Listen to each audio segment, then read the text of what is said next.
어, 지난번에 하나님께서 우리에게 주신 귀한 말씀은 하나님께서 우리에게 주셨던 그 비전을 우리가 경홀히 여기면 나에게 주셨던 그 하나님의 귀한 사명들을 다른 사람에게 넘기신다고 하셨습니다.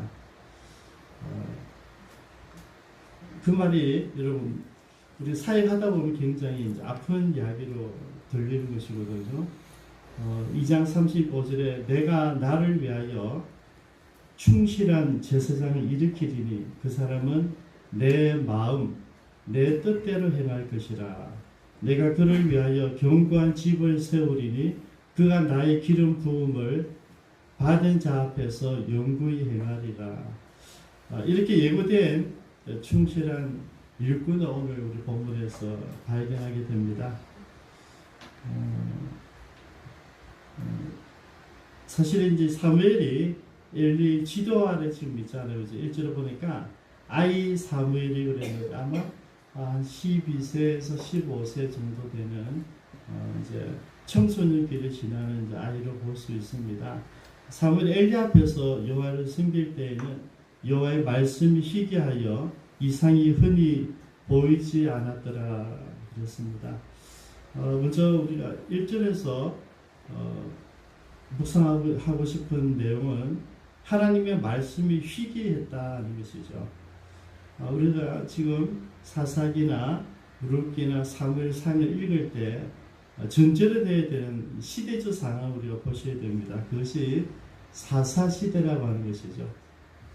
사사시대는 하나님께서 이스라엘 백성들에게 가나안 땅에 들어가서 그곳에 있는 모든 민족들, 이방 문화, 이방 민족들을 진멸하고 새로운 하나님 나라를 건설하는 삶을 가지고 여기 와 있거든요.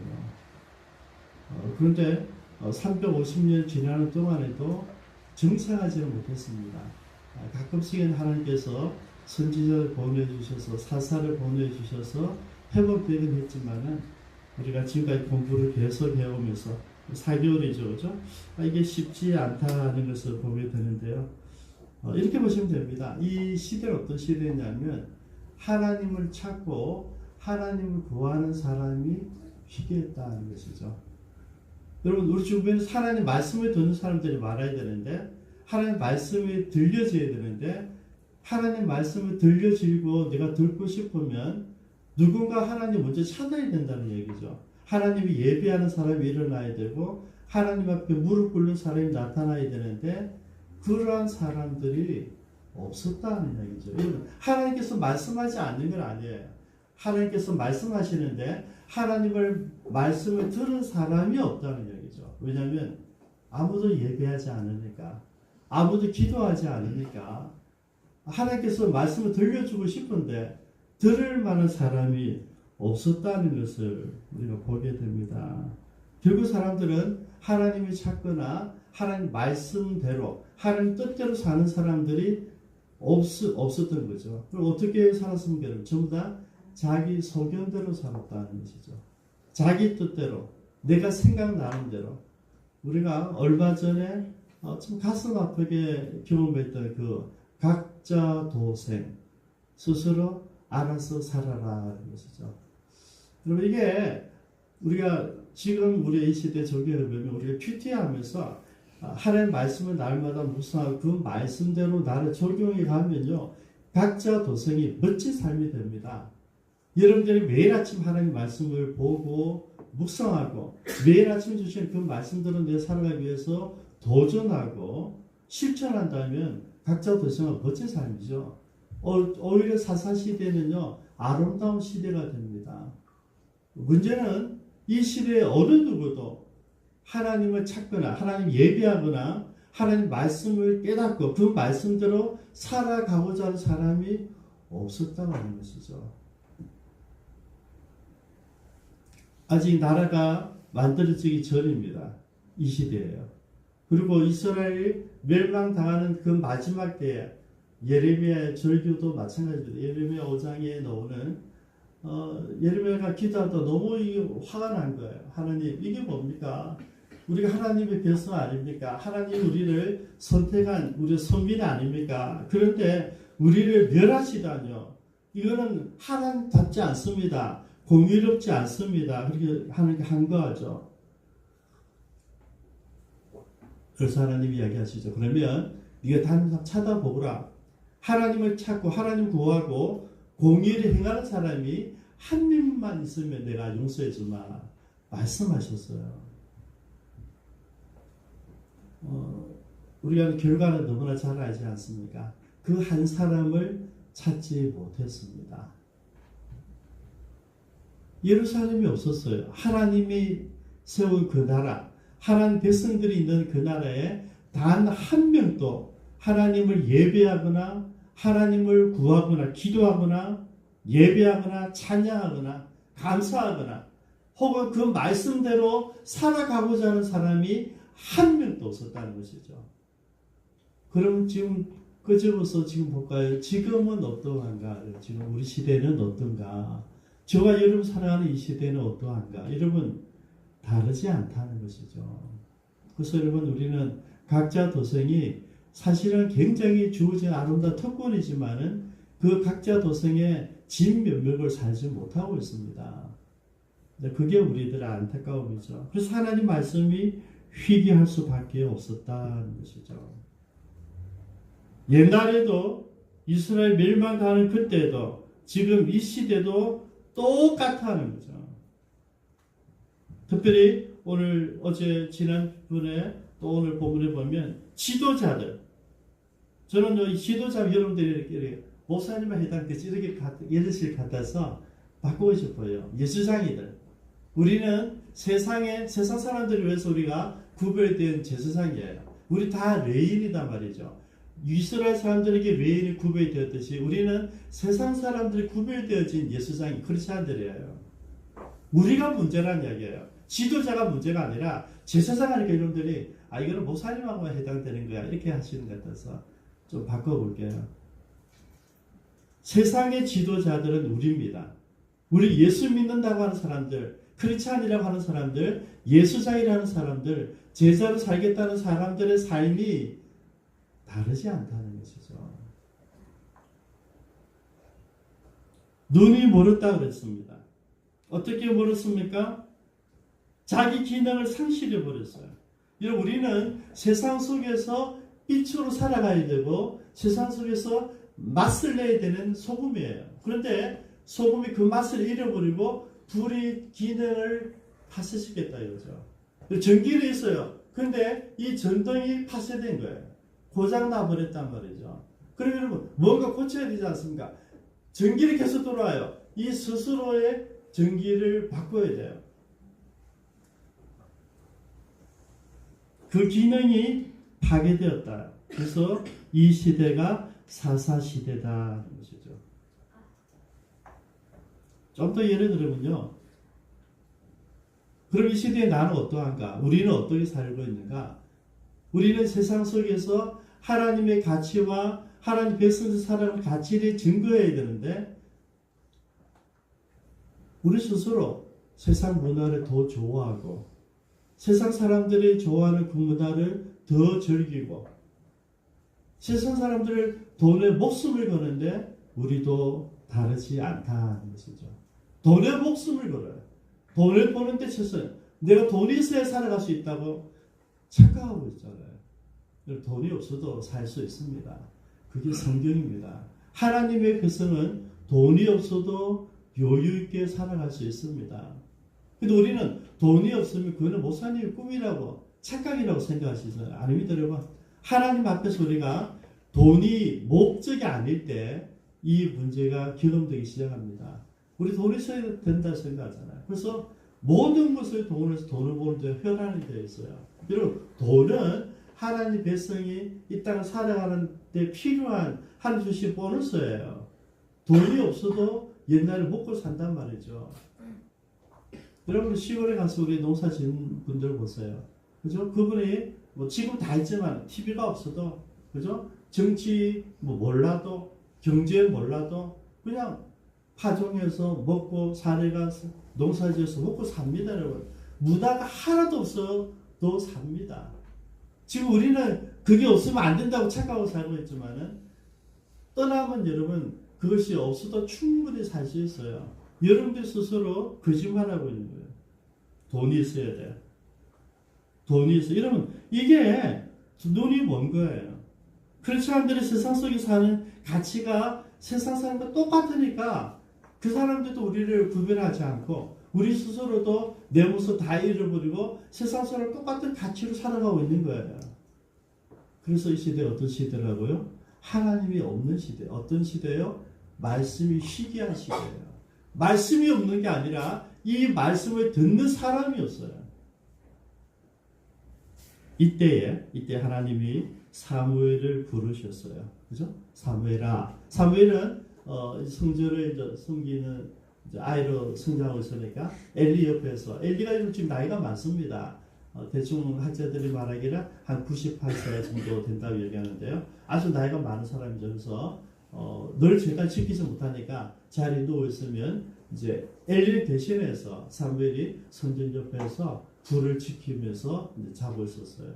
근데 하나님이 그때에 사무엘을 부르신 거예요. 아무도 하나님 찾지 않는 그때에 하나님이 오셔서 사무엘을 불러서 사무엘아, 사무엘아 부르니까 벌떡 일어나서 하나님 하는 게 아니라 엘리에게 다가왔어요. 선생님 저를 부르셨습니까? 아니야, 내 부르지 않아서 가서 어서 자거라. 피곤하지 않니? 예, 돌아왔어요.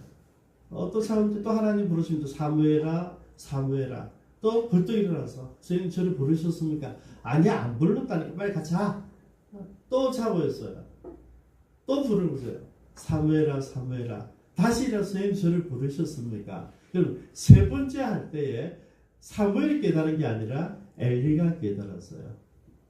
하나님 부르시는구나. 왜? 자기는 경험이 있었거든요.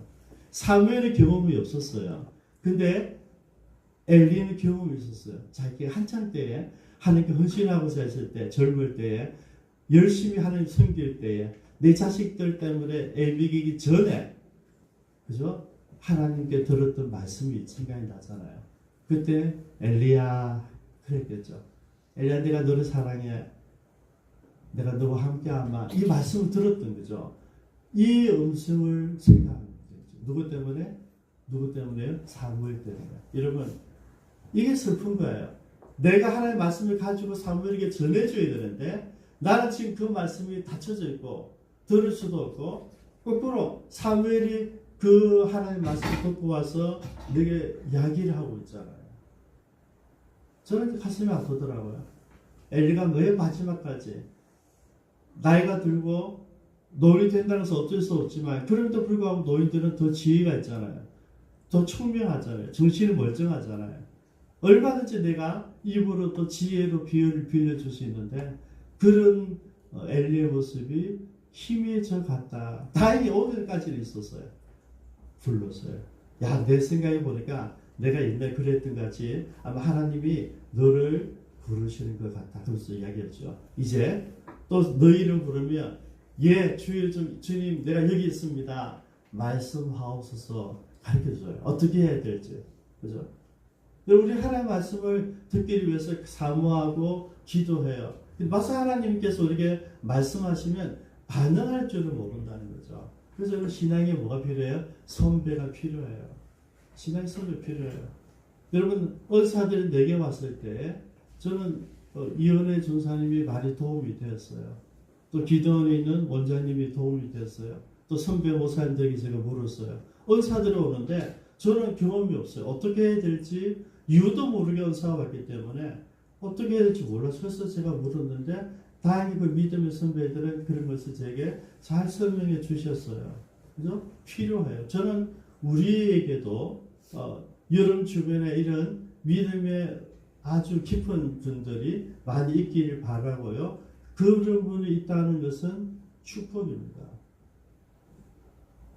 아직 하나님의 음성을 듣지 못하신 분들은 오늘 엘리의 제언을 잘 기억하십시오. 그죠? 여호와여 말씀하옵소서 주의 종이 듣겠나이다. 어느 날 부르실 거예요. 어느 날 어느 날 정주야 하듯이, 어느 날 응결아 하듯이, 어느 날 그러면 그때 이 말씀 하시면 돼요. 여호와의 말씀하옵소서, 주의 종이 듣겠나이다. 여러분 저는요 들었어요. 근데 여러분들 보면 다 이 문서를 들었는데 그 다음 일을 다 기억을 못해요. 여러분 이 말씀 들으면 저는 92년 4월 7일 그날 이후로 이 말씀 한순간도 잊지 않잖아요. 그 말씀대로. 내가 이 말씀 준비하는데요. 고등학교 1학년 때 부흥이 하는데 정석호 목사님 저를 안수하면서 기도했던 내용이 생각이 나더라고요. 내가 놀랐어요. 하나님, 저 고등학교 1학년 때 부흥이 했던데 이 아이가 오대양 6대조를 다니면서 하나님 말씀 전하는 선교사로가 되게 해줘. 근데 애매했어요. 선교사 가는 게 아니고 오대양 6대조를 다니면서 하나님 말씀 전하는 자가 되게 해달라 했던 게 기억이 나더라고요. 이 말씀을 준비하는데 잊어버렸어. 저는 고등학교 3학년 때 헌신했거든요. 1학년 때 내가 아니고 부흥사 목사님이 나한테 기도를 했는데 그 기도가 응답되어 있는 거예요. 지금 보니까.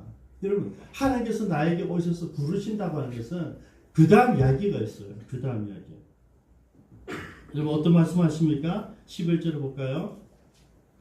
여호와께서 사무엘에게 이르시되 보라 내가 이스라엘 중에 한 일을 행하리니 그것을 듣는 자마다 두 귀가 울리리라. 내가 엘리의 집에 대하여 말한 것을 처음부터 끝까지 그 날에 그에게 다 이루리라. 내가 말한 게 있는데 그 말이 이루어진다. 이러면 그동안 예고를 해오셨다는 이야기예요. 지금까지 예고를 해. 여러분들에게 하나님 경고의 말씀을 여러 군데 들을 수 있어요. 어떤 사람을 통해서, 부모를 통해서, 친구를 통해서, 설교를 통해서 하나님께서 여러분이 계속해서 예고하셨어요. 근데 깨닫지 못했다. 근데 지금 이야기는 뭐냐면 이제 그 기회가 끝났다는 이야기예요. 다 이룰 것인데 13절에 내가 그의 집을 영영토록 심판하겠다고 그에게 말한 것을 그가 아는 죄악 때문이다. 지난번에는 예고했다면 이제는 뭡니까? 긴급하다. 여러분 하나님께서 움직이시면요 우리는 숨 쉴 시간이 없어요. 여러분 우리 잘 기억하잖아요. 하만, 그죠?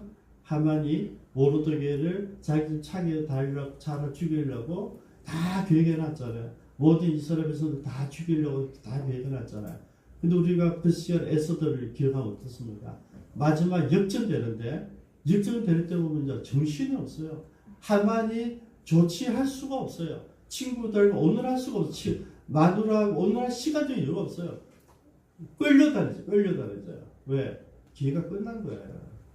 하나님 움직이시면 내가 생각해보고 없어요, 여러분. 그걸 끝나는 거죠. 그래서 여러분 하나님께 그때가 되기 전에 우리가 빨리 되기를 하셔야 돼요. 하나님께서 주신 저주 이유가 뭡니까? 13절에 내가 그의 집에 영원토록 심판하겠다고 그에게 말한 것은 그가 아는 죄악 때문이 이는 그가 자기 아들들이 저주를 자청하되 금하지 아니하였음이니라.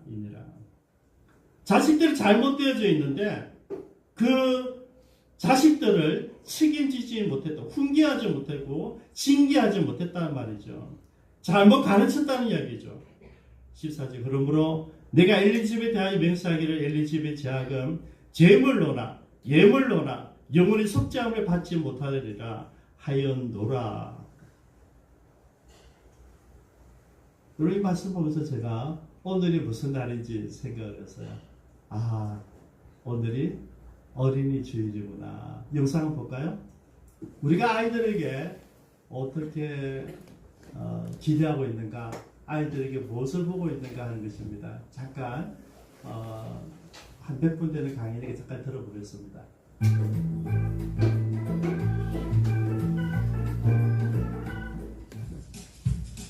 안녕하세요. 정신과 전문의 노기실입니다. 미주 복음방송을 통해서 여러분들을 만나뵙게 돼서 대단히 반갑습니다.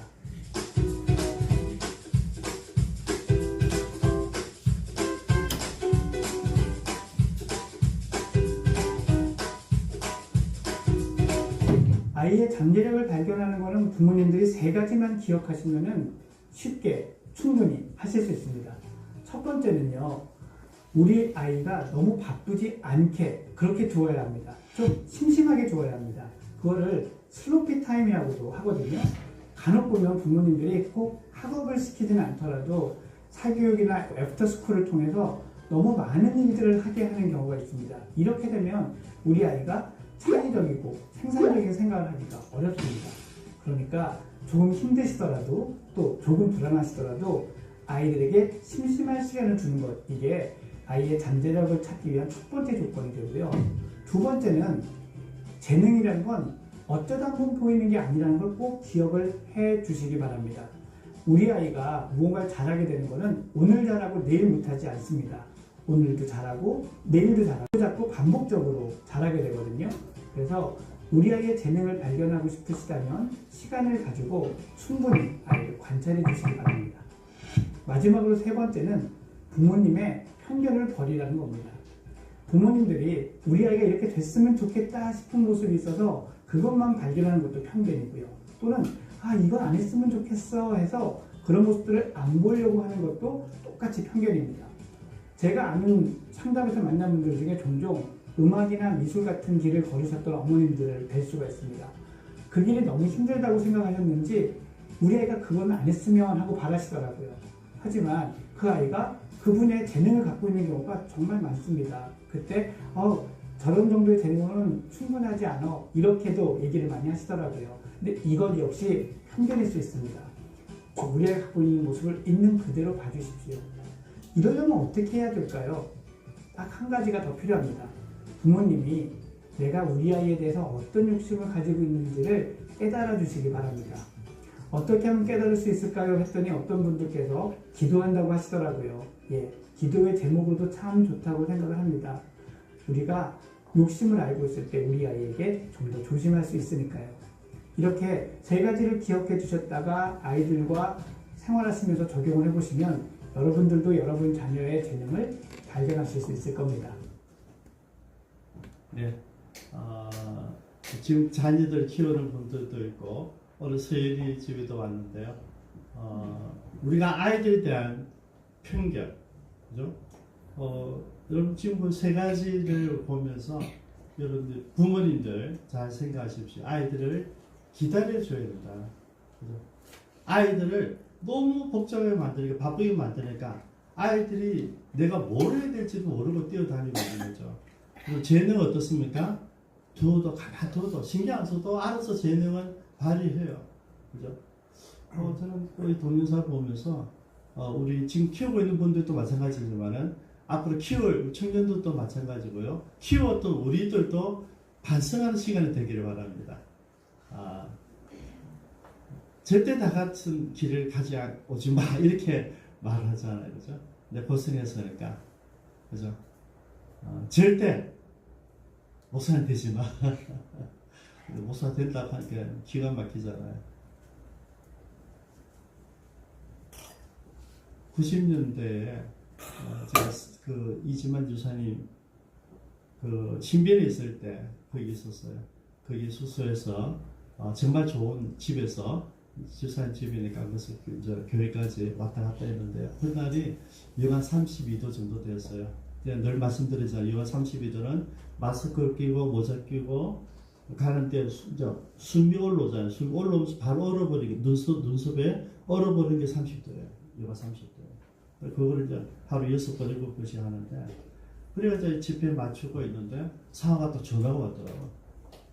아빠, 내가 정교회장 연합회 모임에 와 있는데 내가 글을 올렸대. 글을 적었대요. 아버지, 주제가 아버지였대요.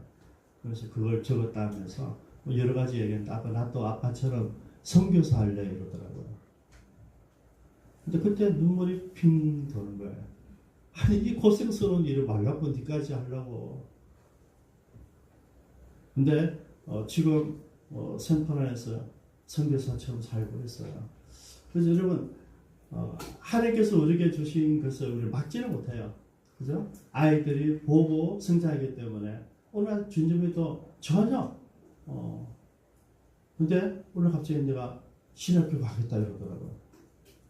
여러분 재능은 주어진 거니까 우리가 막을 필요가 없어요. 고민할 필요도 없고요. 전부 다 모두 목사님들 저거 부러워요. 아이들 정말 잘 키웠다고. 그럼 제가 아이들 안 키웠어요. 그죠? 아이들 낳아서 스스로 컸죠. 스스로. 하나님 원해죠. 그죠? 이걸 방법하십시오. 그죠? 고등학교 1학년 때 집 나갔어요, 상하. 고등학교 1학년 때 전집에 집 나갔어요. 그리고 둘 다 방북되었습니다. 부모가 타치하지 않았습니다. 자기들이 스스로 잘 컸어요. 앞으로도 평생 잘 살아야지 또 간증이 되겠지만은, 그죠? 방법하는 겁니다, 여러분.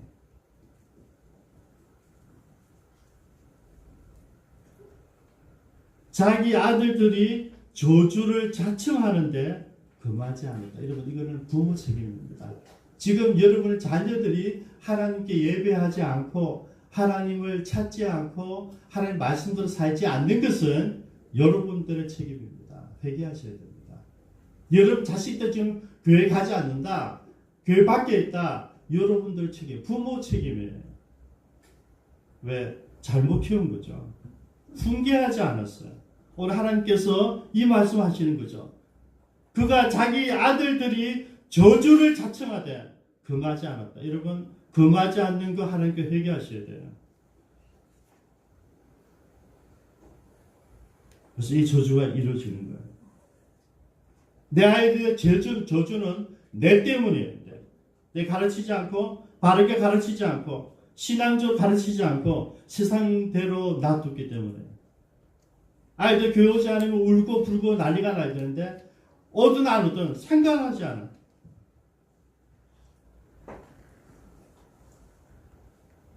이 말씀 들었어요. 그죠? 이 말씀 들었어요. 근데, 15절 보십시오. 사무엘이 아침까지 누웠다가 여호와의 집의 문을 열었으나 그 이상을 엘리에게 알게 하기를 두려워하더니. 사실 두렵잖아. 왜냐하면 자기 스승님이잖아요. 스승이잖아요. 스승이 어느 하루 아침에 전부 다 죽게 된다니까. 그죠? 다 하는 게 이제 심판이 왔다는 거죠. 이제 곧 와요. 수수적으로 보기 때문에 곧 오겠지만은 이거는 여러분 이제 바꿀 수가 없는 거예요. 긴급하다는 것이고 왔다는 거예요. 그러면 인간적으로 우리가 좀 갈등이 있을 수 있잖아요. 근데 18절 보십시오. 사무엘이 그것을 그에게 자세히 말하고 조금도 숨기지 아니하니 그가 이르되 이는 여호와이시니 선하신 대로 하실 것이니라. 엘리도 받아들였어요. 그죠? 자기가 살아온 삶에 대한 평가거든요. 그죠? 이제는 내가 어쩔 수 없어요. 지금은 돌이킬 수가 없다는 거죠. 이때라도 회개했으면 좋겠지만은 받아들이고 있어요. 좀 안타까운 모습이죠. 지금 이때라도 이왕 죽게 될까 마지막 목숨 걸고 금식하면서 회개했으면 얼마나 좋았을까. 받아들여요. 저는 앞부분을 강조하고 싶어요. 사무엘이 스승이 안 좋은 이야기, 당신 저주를 받았습니다. 당신 가문은 저주를 받았습니다. 그 이야기를 그대로 한다는 거죠. 여러분, 그래서 하나님이 사무엘을 세우신 거죠. 어떤 사람요, 하나님께서 말씀하실 때 그것이 듣기 좋은 말이든 듣기 싫은 말이든 그대로 전하는 사람이 하나님의 사람이에요. 어떤 사람요? 충실한 사람.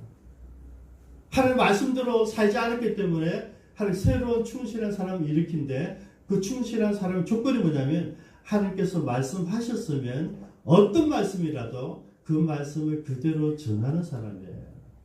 하나님께서 우리에게 주신 말씀은요, 행복도 있지만 저주도 있어요. 그죠? 제가 지금 금방 말씀드렸잖아요. 오늘 이 좋은 날, 이 어린이 주일, 그죠? 부모님에게 무슨 말씀입니까? 회개하라는 이야기잖아요. 저는 이것도 기회라고 생각합니다. 내 자식들이 지금 바르게 살지 못했을 때 그 책임은 나에게 있다. 우리 오이코스 전도하는 이유가 그겁니다. 여러분 친구들이 안 믿다가 죽고 천국 갔다. 그럼 그 책임은 누구에게 물을 것인가? 나한테 묻는다는 거죠. 우연히 친구가 아니죠, 여러분. 내 가족이, 내 친족이 예수 안 믿고 있다가 죽었다. 그 책임을 나한테 묻는다는 거죠. 그래서 우리 오이코스부터 시작하는 거죠. 어디부터요? 예루살렘부터. 그 다음에 온 유다, 그 다음에 사마리아, 그 다음에 온 세상입니다, 여러분.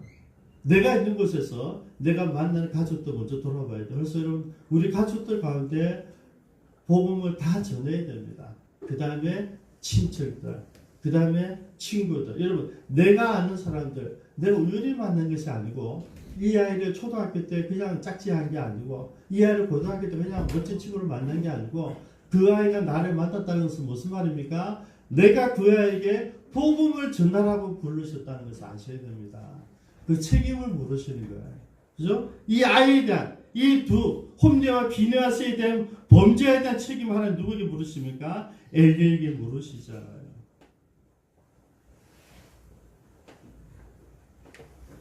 그리고 하나님은 사무엘을 세우십니다. 19절입니다. 사무엘이 자라매 여호와께서 그와 함께 하셔서 그의 말이 하나도 땅에 떨어지지 않게 하시니 20절 읽어주세요. 단에서부터 베르세바까지 온 이스라엘이 사무엘은 여호와의 선지자로 세우심을 입은 줄을 알았더라. 여러분 하나님께서 사무엘을 세우신 방법은 뭡니까? 사무엘이 말한 것은 전부 다 이루어지겠다는 거죠. 사무엘이 선포한 것, 사무엘이 기도한 것, 사무엘이 가르친 모든 것은 그대로 하나님께서 역사하셨다는 얘기죠. 그래서 어떻게 해요? 온 이스라엘이 사무엘이 하나님이 세우신 하나님의 사람이라는 것을 증거하셨어요. 이게 능력입니다, 여러분. 여러분, 우리가 부산을 위해서, 대한민국을 위해서, 민족과 열방을 위해서 기도하는데, 여러분, 무엇을 증거하겠어요? 열매가 나타나야 되죠. 능력이 나타나야 되거든요. 저는 여러분들에게 이런 축복이 있길 바라요. 여러분들을 서천만 지나가도 하나의 임재를 경험하는 사람들이 있으면 얼마나 좋을까. 아멘. 우리 지난 목요일 날 아가페 세일 갔는데 한 분이 그러셔서 목사님 우리에게 그래도 여러 사람들이 왔다 갔다 하는데 그분들이 왜 하나님을 만나지 못할까요?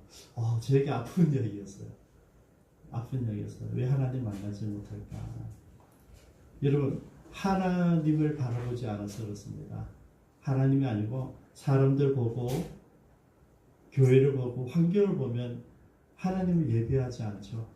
그죠? 여러분 같이 저도 마찬가지, 여러분도 마찬가지고 우리가 하나님 앞에 우리가 기쁨 찬게 예배 올인할 교회에 왔다면 우리 적어도 예배자로 구별되어야 됩니다. 그러면 예배 시간 어떻게 돼요? 여러분 제가 지금 나누고 있는 이 설교를 여러분 한번 듣고 제가 카톡 올려놓자 단체도 올려놓잖아요. 그죠? 그리고 또 들으신 분 있으세요?